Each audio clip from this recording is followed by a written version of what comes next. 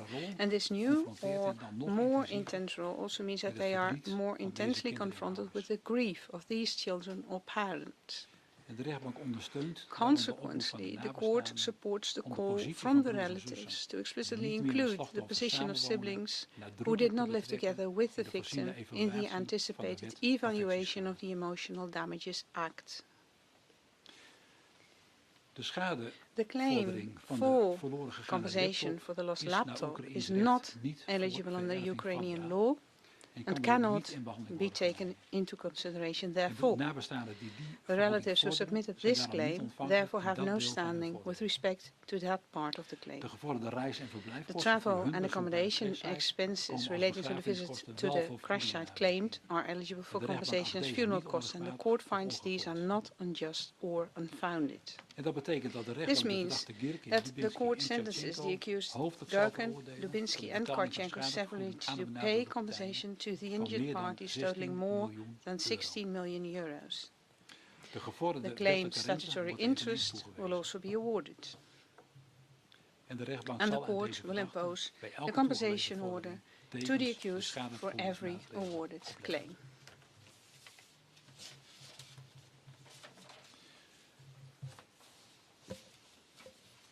Dan kom ik bij de overwegingen over de op te leggen straf. The considerations for the sentence to be imposed. De rechtbank stelt voorop First and foremost, the court states that persons other than the accused may be reproached for the separatists deploying and using a bug weapon system. Indeed, the weapon had to be provided to be deployed. The weapon had to be transported, guarded, and the actual deployment itself must have been planned and implemented. It is the view of the court that anyone who played a role in this bears moral responsibility, at least, for the consequences of the deployment of such a weapon. A weapon which, given its very nature, can cause the devastating result observed during the judicial inspection. That devastation, most importantly, led to the death of 298 people, men, women and children on board. In an instant, without warning, their lives and those of the loved ones seated next to them were cruelly ended. In that moment, these people were robbed of their life and future. The accounts of the relatives make only too clear how the victims were in the midst of life. Their lives were not yet over, or were even barely begun. And their futures could have held so much more. This future was cruelly snatched from them.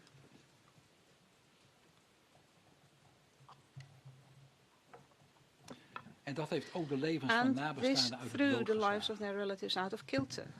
Op een indrukwekkende manier is With great effect, it was made clear to the court how their lives were completely changed after the MH17 crash. Er is een leven.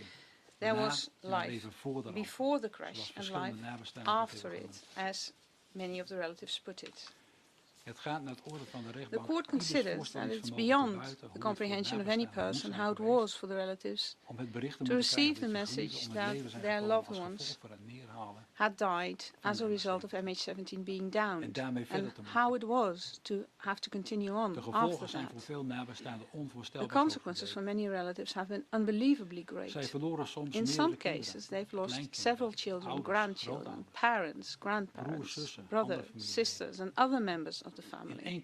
In one fell swoop, their lives changed in a terrible way, a situation that persists to this day and will continue forever. The court does not wish to fail to mention the impact that the crash has had on the local people of eastern Ukraine. They too were confronted with the awful consequences of the downing of MH17 on 17 July 2014. Wreckage and people fell from the sky, in some cases literally through the roof of their homes. There was quite a delay before the victims and tragedies began to be recovered and repatriated. This too must have been appalling for them.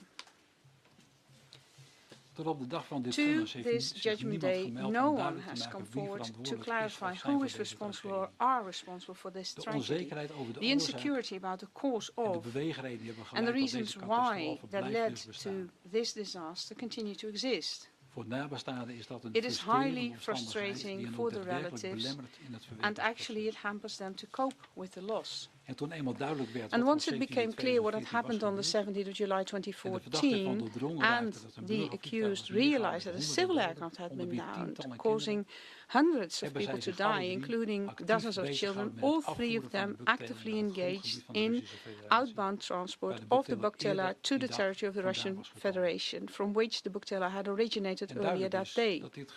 It is clear that this was done to cover up what had happened, and that the DPR separatists were involved with support from the Russian Federation.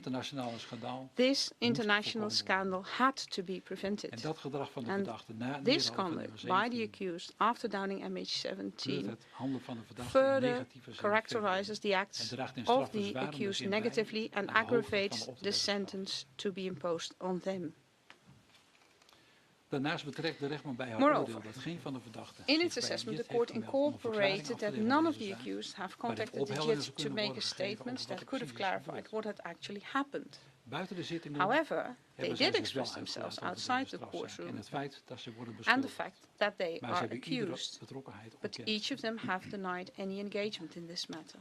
Gherkin repeatedly argued and suggested rather subjectively that the soldiers of DPR did not contribute to downing MH17. And furthermore, he keeps totally silent on all matters. He also expressed very painful comments on the passengers of the aircraft that are on the verge of being disrespectful. On various occasions, Dubinsky expressed that he was not involved in the disaster with MH17. He refutes any involvement and casts doubts on the result of the investigation by making unfounded comments about tampering with evidence and non-existent witnesses. This strongly contradicts what the court established with regard to the evidence that is available. All of the above considered by the court demonstrates that he must know better than that. Karchenko has indicated that in the relevant area no Buktela was present and that he never observed it. As such, he also refutes any involvement. This position also strongly contradicts many of the established facts by the court and the circumstances, and he knows better than that too. The attitude and position of the accused, who only respond from a distance or dare to respond from a distance, is held by the courts to be lacking any sense and to be disrespectful and unnecessarily hurtful to the relatives. This is why they cannot benefit from this with regard to the level of the sentence to be imposed. In spite of the intentional contribution by the accused to intentionally downing MH17, knowing it would kill all of the occupants, a military aircraft that would have normally been the target would normally not have 298 occupants. And though downing a military aircraft was not allowed either, the court cannot ignore that downing a military aircraft in the context of the ongoing combat would indeed have a different impact from intentionally shooting a civil aircraft and intentionally killing 298 men, women and children that had nothing to do with the ongoing combat. And although the intent does not affect the seriousness of the charges, of the offence, it does indeed affect the seriousness of the charges. The court holds that the consequences of the offence are so severe and that the attitude by the accused are so detestable that a mere time-prescribed prison sentence would not suffice. The investigation at the hearing did not reveal any facts or circumstances that the court must consider when imposing a sentence. However, the court does see a reason in its decision with regard to imposing sentences by mainly international tribunals, in particular to weigh the individual roles and positions of the accused when deciding an appropriate sentence. And this is why the court also addresses the various roles of the accused, their position and responsibilities within the DPR.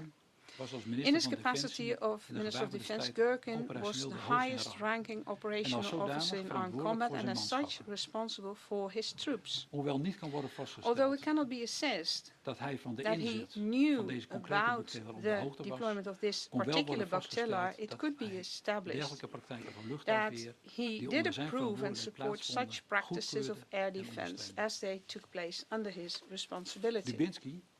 Dubinsky, as the commanding officer, he was the one who can be seen as the co-coordinator and collaborating, supervising, engaged in all activities of inbound and outbound transport and deployment of the weapon. He did not only have a high hierarchical position just below Gherkin, but he played a large role and as such he contributed largely to executing the offense. Karchenko is the one who, by executing the orders given by his commander Dubinsky, who was most engaged in the actual execution of these acts that have been proven. In his turn, he also gave orders to his subordinates, and therefore, hierarchically, he was part of the middle management. The court holds that the high hierarchical position and strong coordinating role that Dubinsky had in having the Bactella collected from the Russian border in the night of 16 to 17 July 2014 and its direct employment that same day, as a consequence of which MH17 was downed, as well as his role in the outbound transport of Bactella, can only be sentenced by a lifelong imprisonment. The court wondered whether the fact that it cannot be established that Gherkin had some knowledge of the deployment of this specific Bactella and did not specifically contribute, whether that would mean that a maximum time prescribed prison sentence would suffice for him. However, the court holds that a time prescribed prison sentence would not do sufficient justice to the responsibility borne by Gherkin in his capacity of Minister of Defense and Supreme Commander and to deploy weapons in the conflict. For it has been established with regard to this specific deployment that Gherkin was not just used to accept such deployments, but even enabled these due to his contacts with the Russian Federation. Added to this, he was directly engaged in returning the Bactella to the Russian Federation and actively contributed to that. The court wondered the same with regard to Karchenko, who had a lower hierarchical position and executed his task on orders of his commanding officer Dubinsky. However, the court also holds in his respect that a time prescribed prison sentence would not do enough justice to his direct and active engagement in the deployment during the entire operation, for he gave the orders to his troops so that the Bactella arrived at the firing site. And he was also personally directly engaged in its inbound and outbound transport and the guarding of the Bactella on the firing site, and the Bactella was taken away that very same evening under his direct command. His lower rank does not counterbalance, in spite of all that was considered above, that he should only be given a time prescribed sentence. The charges are too severe, and therefore the court will also impose a lifelong prison sentence to the accused Karchenko. Next, the question remains whether the reasonable term has been exceeded. The court holds that due to the relations between the criminal proceedings and the expeditious dealing with the criminal proceedings against Pulatov, the reasonable term has not been exceeded so much as to take into account in the level of sentence to be imposed. The court finally reminds what it has remarked in discussing the preliminary questions with regard to mentioning the names with personal details and displaying the photos of the accused during the press conference and the application published by the Public Prosecution Service. The court will now address the question what consequences such infringements should have for determining the sentence. And in doing so, the court considers to what extent the accused have stated to have been impacted by such breaches of procedural rule. Other than the accused Pulatov, the accused Gherkin, Dubinsky and Karchenko did not state that their interests have been harmed, let alone that they would have explained what En onder die interest would have been omstandigheid harmed. ziet de And in rechtbank this geen aanleiding circumstance, the om aan de court eveneens in hun sees no zaak gemaakte reason vormfouten een to zodanig gewicht toe attach te such kennen way to the dat in breach hun of geval procedure rule alsnog that zou was moeten worden also verstaan met het afflicted opleggen in van their een tijdelijke cases, in that plaats this van should een mean levenslange that they should gevangenisstraf. only be sentenced to time-prescribed Daarvoor is prison het gewicht sentence van de instead of a gevolgen van de lifelong schending sentence. The bij de weight huidige verstand van of the zaken consequences of the onvoldoende violation in the present in state verhouding of tot de bijzondere affairs ernst is van de bewezen disproportionate schrijnfeit. to the very severe proven charges. Samengevat, In summary, acht de rechtbank the de bewezen court verklaarde holds the feiten proven zo charges ernstig so en de gevolgen severe daarvan zo and the groot consequences dat thereof zij so veroordeeld grave is that dat it in dit holds that geval only the alleen de highest zwaarst mogelijke possible gevangenisstraf prison een passende bestraffing sentence vormt would be ter appropriate vergelding voor wat punishment de in verdachten hebben gedaan retaliation of what the en accused waarmee did zoveel leed is and what toegebracht caused so aan much zoveel grief to slachtoffers so en many nabestaanden. victims and relatives. De rechtbank The realiseert court zich is aware dat oplegging van that deze straffen imposing dat these leed niet kan sentences wegnemen. cannot take away the pain and Hij spreekt de suffering, hoop uit dat het but feit dat does nu, hope now that precies 8 jaar en today, 4 maanden na de ramp, exactly 8 years and 4 months duidelijkheid after wordt the disaster, geschapen over de clarity has been schuldvraag, provided about who is to dat dat blame. enige verlichting kan bieden This may aan offer nabestaanden. some relief to the relatives.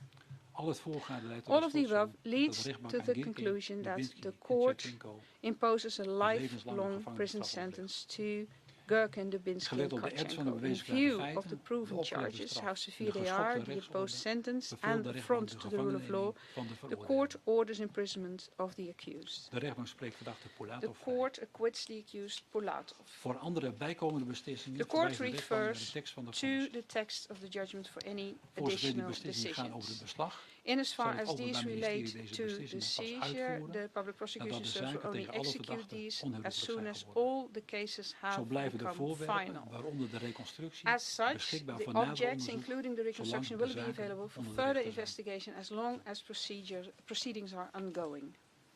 Ik kom tot een afronding. I will now Hiermee is in alle conclude. zaken uitspraak gedaan As such, en is de judgment behandeling has been pronounced van de in strafzaak all in eerste aanleg cases afgerond. and the criminal proceedings in first Voor instance zover have de been wet dat completed. toelaat, As far kan as the tegen law deze uitspraak allows, hoger beroep worden appeal can be ingesteld lodged binnen 14 against these judgments within 14 De days. vonnissen en de The tekst judgment's die nu is text voorgelezen, and the text zijn read out straks now beschikbaar op will de be site van de available rechtspraak. later on the website Dat of the betreft steeds de judiciary. Nederlandse tekst. This will always be the Dutch De tekst text. die nu is The uitgesproken text that was komt uit pronounced op now morgenmiddag, will be ook in het available Engels ultimately en Russisch, by tomorrow beschikbaar op afternoon de in site van de English and rechtspraak. Russian on the judiciary's website. De Engelse versie The van de English volledige vonnissen version zal of over the enkele weken full beschikbaar zijn. judgment will be available in some weeks. En een Russische And en a een Engelse Russian vertaling and an van een English korte weergave van de translation of a beslissingen van de brief rechtbank account of the is decision vanaf of the vandaag wel court na te lezen op de site will van de be rechtspraak available en today op on the website of the courtmh17.com. judiciary and on courtmh17.com. Daarmee komt een eind aan deze This zitting. ends this court De session. rechtbank zal nu de The zittingzaal court will verlaten now leave the en courtroom. dan wordt de livestream Next, onderbroken. the live stream will be De aanwezigen hier in de discontinued. zittingzaal wordt Those verzocht op present aanwijzing here van de are boven en requested to marechaussee follow instructions from the usher de zitting and zal the daarna Royal rustig Marechaussee verlaten. to leave De the officieren van courtroom justitie, quietly afterwards. verdediging en reden van de Public prosecution, the defense and blijven wel in relatives de zaal counsels om een will kopie stay in van the de room vonnissen in ontvangst te to nemen van de obtain a medewerker van de copy rechtbank. of the judgment from a court staff member. Ik dank u voor uw I aandacht. thank you for your attention.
appointed, the part of now convicted suspects have been had.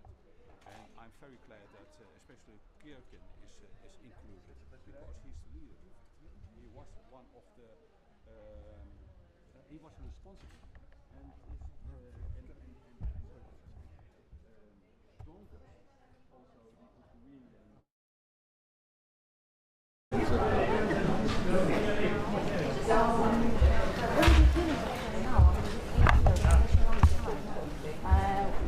What is they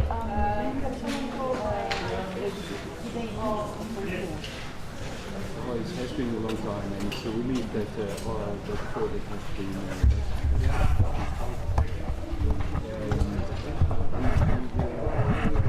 prepared.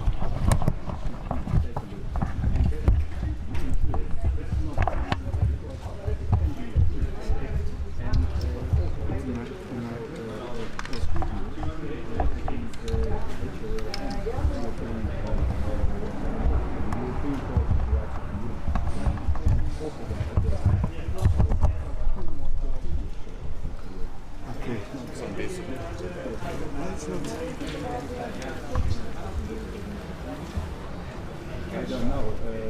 He was not concerned about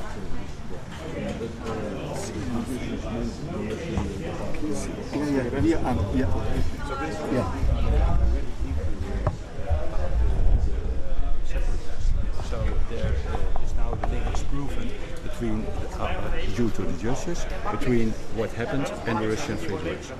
Thank you so much. I'm sorry. May I ask you for your name? Robert van Heiningen. Thank you so much. Hard to pronounce. One more question, please. Sorry, I have to call with him later. Mag ik u daar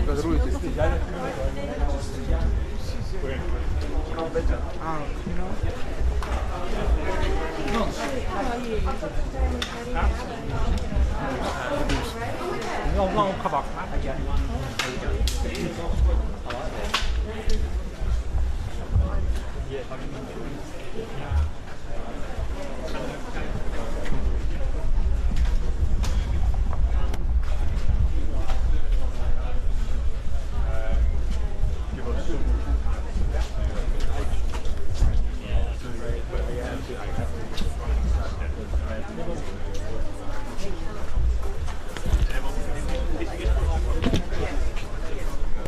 Confirmation of what we already knew. The world knows now because the judge gave his verdict. Makes it more heavier. What does the world know? Russia's guilty. Russia provided a book, and the three guys were proved to be guilty of bringing the book to the Ukraine. What does this mean to your family, to Bryce and Daisy? Acknowledge. We will never get the children back, but it's a piece of justice. Yeah.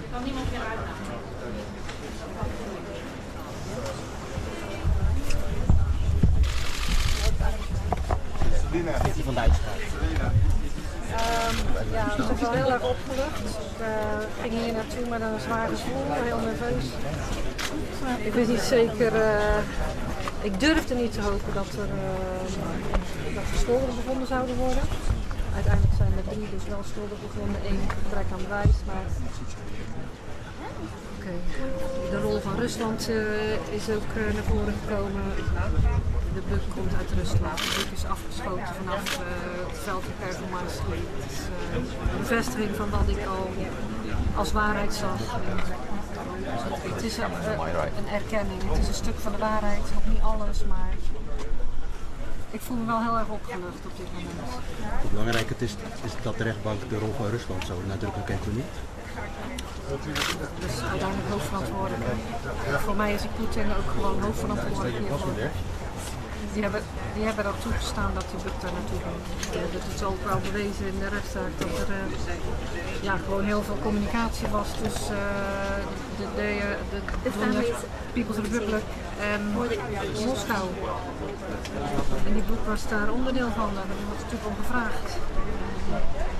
gebeurt daar gewoon niks zonder de toestemming van de Kamer. Simpel is het. Denk je nou dat je een fase kan afsluiten? Of dit zien? Afsluiten doe je dit nooit.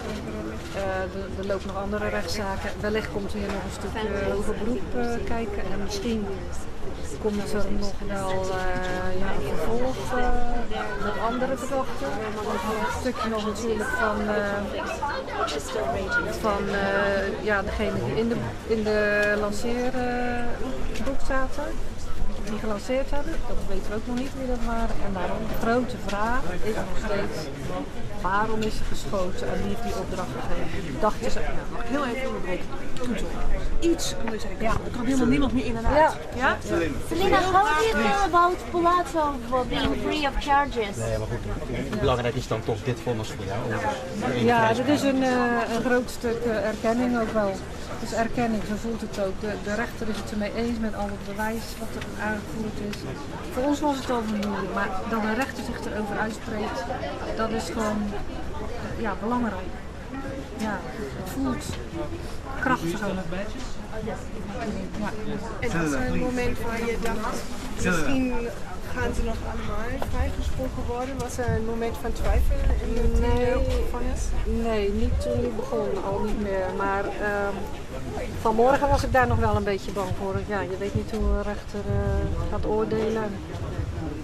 En nu gaat er Pulatov vrij. Is dat een beetje moeilijk? Ja, vind ik wel een beetje lastig. Misschien komt er nog een hoger beroep door het OM, dat weet ik niet. Zou ik persoonlijk wel willen. Maar als het niet zo is, kan ik daar wel mee leven. Ik vind dit al... eigenlijk op alle andere belangrijke punten heeft de rechter het OM wel gelijk gegeven met bewijsvoering. Ja, dat voelt wel heel goed. What is your reaction, please? En er is een heel groot som geld wat nu betaald zal worden. Hoe belangrijk is het geld in die hele zaak? Niet. Het is niet belangrijk. De waarheid is belangrijk. En is dat nu, zeg maar, is het nu een beetje afgesloten of wacht je nog op beroep en dus andere dit stukje, nee, want er die... kan nog hoger beroep komen. Dus dit stukje sluit ik nog niet af. En sowieso kan ik het nooit afsluiten, want er is nog veel meer natuurlijk wat er moet gebeuren. ERM-rechtszaak is er nog, ICAO komt nog een rechtszaak, er lopen nog andere rechtszaken. En wellicht komt er ooit nog een stukje, een aanklacht tegen andere betrokkenen. Wat ga je vanmiddag doen? Wij gaan met de familie lekker eten. Ja. Selina, how do you feel about Pulatov being free of charges? Yeah? Sorry. Okay. Please, can you Sorry for the question. Yeah, of course. I'm relieved. Yeah. I hoped Pulatov would have been found guilty as well, but that wasn't the case. But it feels good right now. This is part of justice for us. It's not the whole thing yet, but it's a good start. Do you feel that the truth came out? Thank you. Did you feel that? Yes, because it was the truth for us. We've been to court almost every day, and oh my God. Ja, ik zeg maar. Lia van der Steen. Lia? Lia? Lia, van Maria.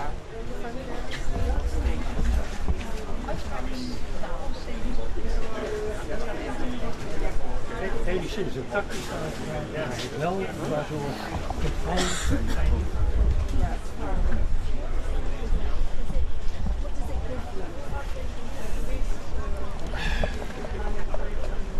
I'm not sure. I think I have to go home and the next coming days think about it. But I think that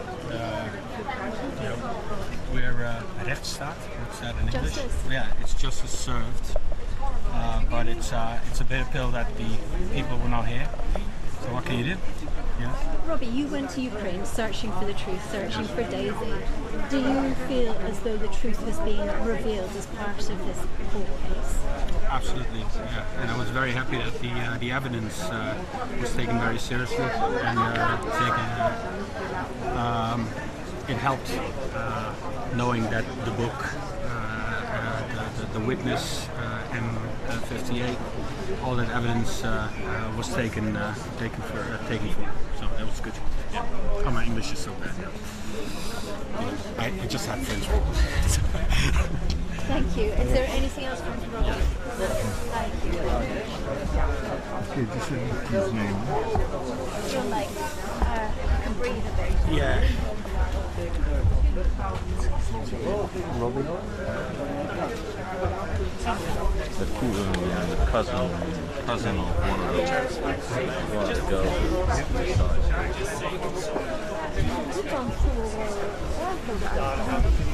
Richting de veroordeling ging en de bewezen verklaringen. Toen men het eerst had over functioneel daderschap, over mededaderschap.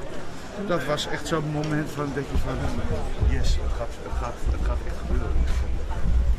En wat ik ook mooi vond eerlijk gezegd is dat de rechter een hele duidelijke uitspraak naar de Kamer deed.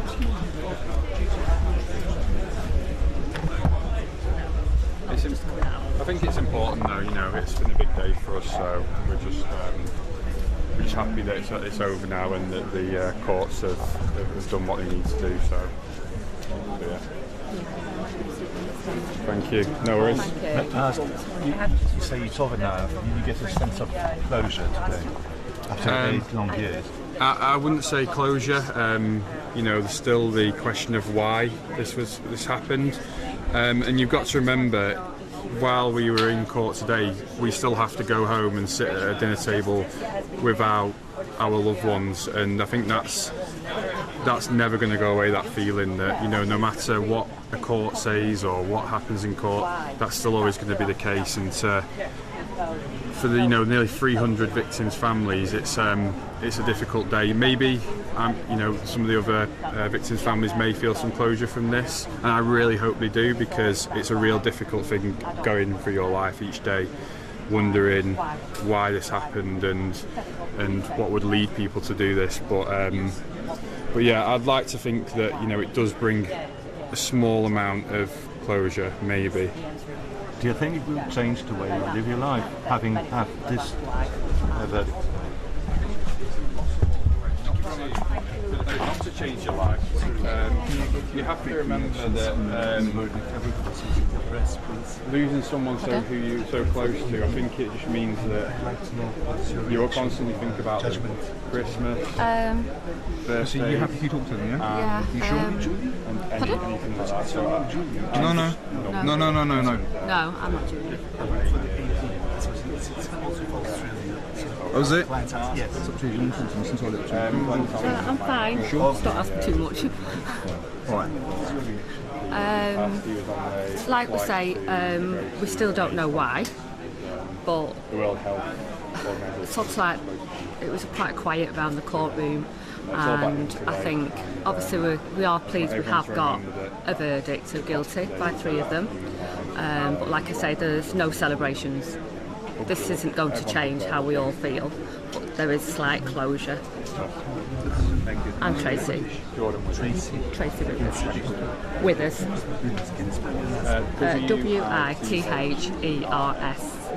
Yeah, and I lost my twin brother. Tracy Withers. Right. Yeah. Put him. Jordan. Yeah. Withers. That's my son. Yeah, it's my son. I think we're going to go now. If that's okay. Thank you very much. Thank you. Come through. Cheers.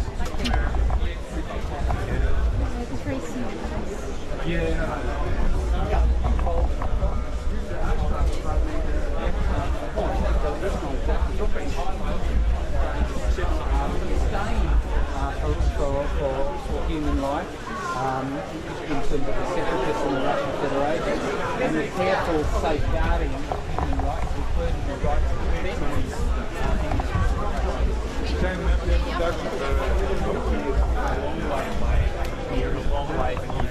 What do you think is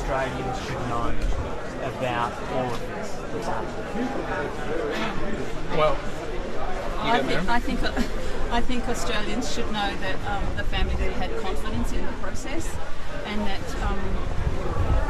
we're really thankful to the JIT, which Australia was a key part. We're thankful to the Australian government. We're especially thankful to the Dutch government and the court for the way that they've just pursued this with such determination over such a long period of time. That's what I would want Australia to know. And we should feel proud that we live in a country that upholds the rule of law, that upholds human rights, and we've really demonstrated that by standing side by side with the people of the Netherlands, who have led this entire process. The truth matters. That's the main message here. And we stand here, we say what happened is not acceptable. We don't accept that we've lost our loved ones. We don't accept that these people were fighting an illegal war, essentially. They were not entitled to shoot down any planes, let alone a passenger plane with 298 innocent people on board. We say we do not accept what happened. Mary, can I ask you a question? Danielle from News Corp Australia, I know we spoke about this morning. I know you said you came here today with mixed emotions. You hoped to draw a line under it, but has a line been drawn under it for you? This is the day I think we'd all say a line has been drawn under this part. We're going to be living with the loss for the rest of our lives, but also the ongoing other legal processes are happening. So we don't know, what we'll see even in our lifetimes. It can take a long time for other things to be prosecuted, other people, the crew that pushed the button, the people higher up. This is just 4 middle-ranking people. So, but there's definitely a line under this part, and that brings relief. Yeah, that brings relief. Yeah. There is also another process where the Australian and Netherlands governments are holding the Russian government accountable for the downing of MH17. So that has yet to play out, and we will continue to follow that as well. Thanks, everyone. Thank you very much. Thank you. Thanks, John. Do you know the family name of John? Could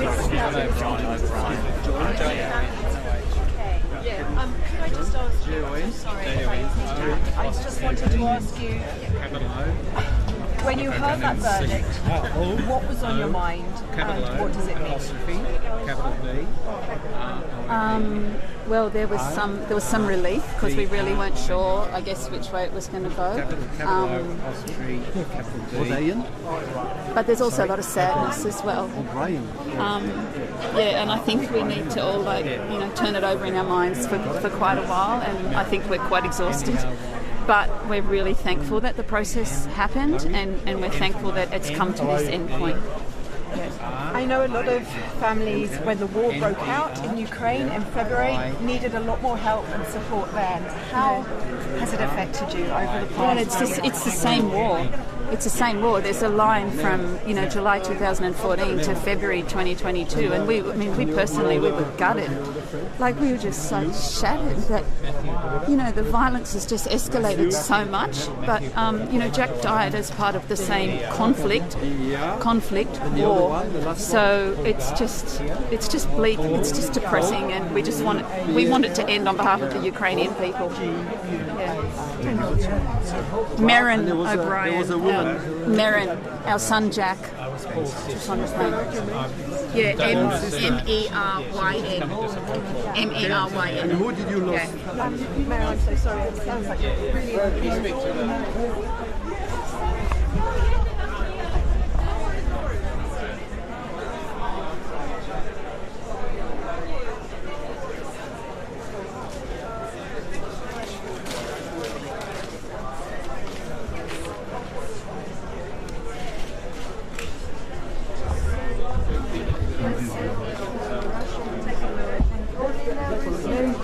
For me this afternoon, because that gave us the opportunity to tell our story in the world, worldwide, to let the world let them know we have to blame Russia for not taking the responsibility.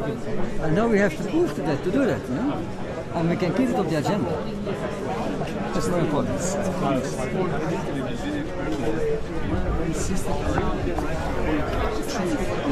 No, I'm relieved. That's different. I'm happy that we have this outcome, but I don't use the word satisfactory hurrah, or I'm relieved. Because we are not there where we wanted. It's a very important step today. The judge has most of the time everything evidence-based on the table, put on the table, and for me it's the opportunity to tell this story all over the world. That's our job as foundation, and let the other world leaders in the world know what the Russians did, and they refused to take accountability and responsibility for their actions. And I do hope that we can influence the geopolitical situation, that you can come away as leader of nations with a lot of victims, that you want to take your responsibility. Thank you.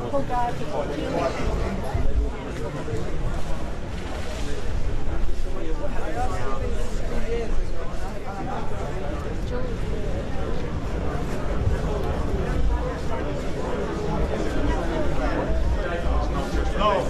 So, you know, the investigations are going on. There are still many detectives and many public prosecutors on the case. But the public prosecutor stays a little vague when we ask what's going on now. But they said possibly we can come back to you first 3 months of 2023, because as you probably know, there's a tweet of an ex-employee of Bellingcat who named the people who were in the book missile. And of course this information is with the public prosecutor as well.